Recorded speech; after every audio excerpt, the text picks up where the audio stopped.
خرابیاں تھیں. مثلا آج تو تب بھی خدا کو ماننے والے ہیں. خدا کو اس زمانے میں خانہ کعبہ جیسی مقدس سرزمین، توحید کا مرکز، 360 بت رکھی ہوئی، 360. اتنا عقیدہ خراب، پتھروں کو پوجنے والے، درختوں کو پوجنے والے. نماز تو تصور ہی تھا. نماز تھی ان کی کیا تھی؟ تالیاں پیٹنا، سیٹی بجانا. ما كانت الصلاة عند البيت الا مكاء وتصديع، سیٹی بجانا اور شور کرنا، تالیاں پیٹنا، یہ اس کی نماز تھی. حج، ایسا حج کر دے اللہ کی. زکوٰۃ تو تصور ہی تھا، دوسری چیزوں کا تو تصور ہی تھا. اور جنگ و جدل اتنی، ایک ایک جنگ چلتے تھے 150 سال، 1.5 سال ہی بلکہ 150 سال. باپ مرتے وقت وصیت کرتا بیٹے سے، بیٹا میں مر رہا ہوں، پیچھے نہیں ہٹنا، ناک نیچے نہیں کرنا، مونچھیں نیچے نہیں کرنا، بس لڑتے. اور اتنے لڑتے تھے خاندان کے خاندان تباہ ہوتے. اور اس پر کوئی افسوس نہیں، بلکہ فخر سے کہتے تھے چلو قبرستان دیکھیں گے کس کی قبریں زیادہ ہیں. ہماری قبریں زیادہ ہماری، جس کو قرآن لکھا الہاکم التکاثر حتی زرتم المقابر. قبرستان جاتے تھے اسی لیے دیکھیں گے کس کے مردے زیادہ، کس کے مردے کم. شراب تو اتنی عام، اتنی عام، شراب کی تجارتیں اتنی زیادہ، آپ تصور نہیں کر سکتے ہیں. اگر تاریخ معلوم ہوگی، میں تو کشمیری میں کہتا ہوں جتنے کشمیری لوگ نمکین چائے پیتے ہیں پہلے والے، آج والے نہیں، اس سے زیادہ اس وقت شراب کا نشہ. ہمارے پرانے کشمیری پیتے تھے 12 پیالے، 12 پیالے پھینک کہتے تھے. ہاں اب تھوڑی سی گرم ہونے لگی، اب شروع 12 بجے اور کوشش کرو نا مخصص گرا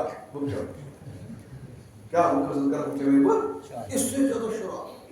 سود، پورا معاشرہ سود میں لت پت. اور بے رحمی اتنی، باپ اپنی بیٹی کو خود اپنے ہاتھوں سے دفن کرتا، باپ اپنی بیٹی کو اپنے ہاتھوں سے کیا درگور کرتا. قرآن کا وَإِذَا الْمَوْءُودَةُ سُئِلَتْ بِأَيِّ ذَنبٍ قُتِلَتْ.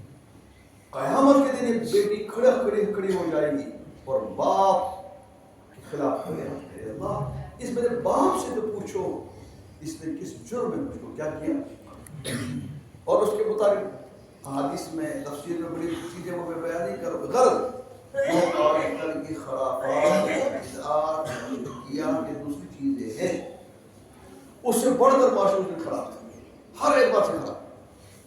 حلال حرام کی کوئی تمیز نہیں، نکاح کا تصور تھا ہی نہیں، غنڈہ گردی تھی، سب چیزیں تھیں. اور میرے پیغمبر اسلام نوجوان پورے معاشرے پر نظر رکھے ہوئے، اس کو ہوگا کیا؟ انسان ہے، انسانیت نہیں، ہمدردی نہیں ہے، خدا پرستی نہیں ہے. اس معاشرے کو کیسے ٹھیک کریں؟ سوچ رہے، بار بار سوچ رہے یہ معاشرہ کیسے ٹھیک ہو. جیسے آج کل کے زمانے میں دیندار طبقہ پریشان ہے، یہ علماء طبقہ پریشان ہے کہ معاشرہ کیسے ٹھیک ہو. محنت کر رہے ہیں اپنے لیے، وہاں ایک آدمی کھڑا ہو گیا پریشان ہے، اس معاشرے کو ٹھیک کیسے کریں گے؟ انسان تو ہے، انسانیت کہاں سے واپس کریں گے؟ اور یہ غور و فکر کرنے کے لیے کبھی جاتے تھے ایک پہاڑ پر، پہاڑ میں گفا تھا، غار تھا، اس کا نام ہے غار ہرا. بس صرف سوچتے تھے کہ کیا ہوگا، اس انسانیت کا کیا ہوگا، یہ انسان کیوں اتنا بگڑ گیا ہے. سوچ رہے ہیں، پتہ نہیں کتنے کتنے دن جا رہے ہیں، راتوں کو وہی، دن کو وہی. ایک مرتبہ عصر کے بعد مغرب سے پہلے گھر واپس آ نکلے گھر کے راستے، گھر جب نکلے باہر، وہاں کوئی آدمی کھڑا ملے اچانک، نہ جان نہ پہچان نہ معرفت نہ کچھ. اس نے پڑھا سامنے اور کہا اقرا پڑھو، اقرا پڑھو. انہوں نے کہا میں پڑھا ہوا ہے، مانا کہ اور میں نے پڑھا ہے.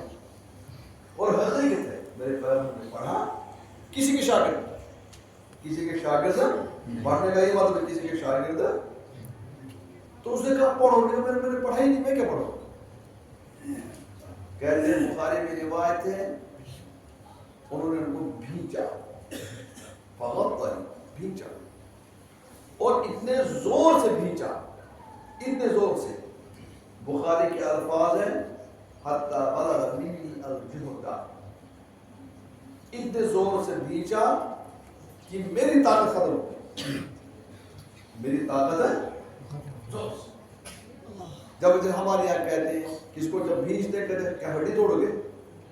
کڑیاں توڑو گے کیا؟ تو انہوں نے اتنے سخت بھینچا کہ میری طاقت سے باہر نکلی۔ لیکن دوسرا ترجمہ کرتے ہیں ہمارے محدثین، اس نے اتنا زور سے مجھے بھینچا کہ اس کی اپنی طاقت ختم ہو گئی، جتنی اس کی طاقت تھی پورے زور لگائے اور ان کو بھینچا۔ یہ کیا مسئلہ؟ کچھ دیر کے بعد مجھ کو چھوڑا اور کہا اقرا، پڑھو۔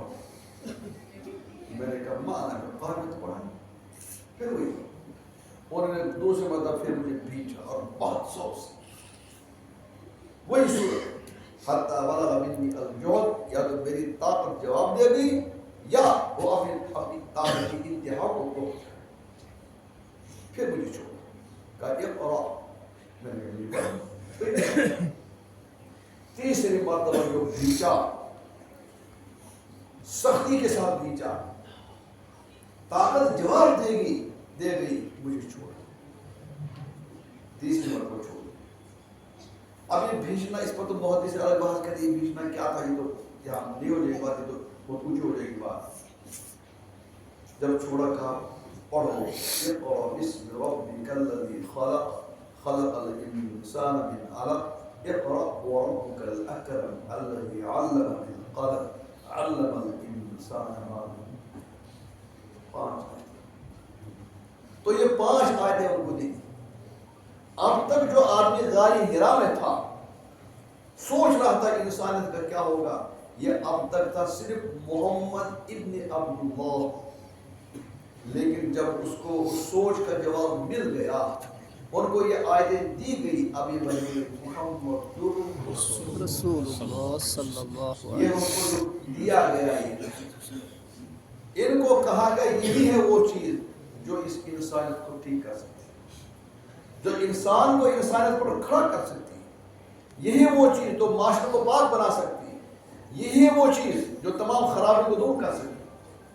یہ لے کے جاؤ، یہ لے کے جاؤ، ان کو دی گئی وہ چیز کے بارے میں وہ پریشان تھے کیا ہوگا، جس کو ایک شاعر نے بھی کہا، شاعر خالد نے کہا، اتر کر ہیرا سے سوئی قوم آیا، اور ایک نسخہ کیمیا، یہ نسخہ کیمیا تھا، نسخہ تھا کہ جو یہاں بیماریاں پھیلی ہوئی معاشرے میں، یہ تمام بیماری اس نسخے سے لے کر میرے پیغمبر اسلام تشریف انہیں آیتوں کو۔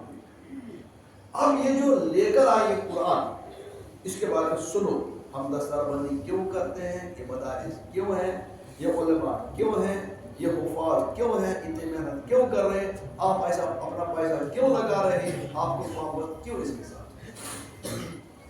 3 چیزیں، ایک ہے یہ قرآن دینے والا کون، ایک ہے یہ قرآن لانے والا کون، ایک ہے قرآن لینے والا۔ دینے والا کون، لانے والا کون، لینے والا۔ اس کو ہم سوچیں گے تھوڑا سا، اگر یہ بات سمجھ میں آ گئی پھر قرآن کی عظمت آئے گی، قرآن کی عظمت آئے گی، قرآن والے کی عظمت آئے گی، اور پھر سب مسائل انشاءاللہ حل۔ شرط یہ ہے ہم سمجھنے کی کوشش کرو کہ میں وقت پر سنبھالنے کی، اگر بات نہیں سمجھنے کی کوشش کرو۔ بھیجنے والے ہیں حضرت اللہ، اس کے تعارف کی کوئی ضرورت نہیں ہے، وہ کتنے ہمارے سپر پاور اتنے ہمارے ہیں کہ اللہ کا کوئی شریک وحدہ لا شریک، ذو القوت المتین، طاقت والا ہے، اس کو تو تعارف سے بالا ہے، جس کے بارے میں ہمارا پورا عقیدہ ہی اللہ اکبر، اللہ آپ سب سے۔ اب اللہ کو پتہ ہی تعارف ہمارا ہے، عقیدہ بھی ہے، اب اللہ جس کے ہاتھ بھیج رہا ہے، جس کے ذریعے اس کو تھوڑا دیکھیے، وہ ہے کون، کس کو اللہ نے منتخب کیا یہ لے جا میرا پیغام، اور دے دو کسی کو، وہ لوگوں کو ٹھیک کرے گا۔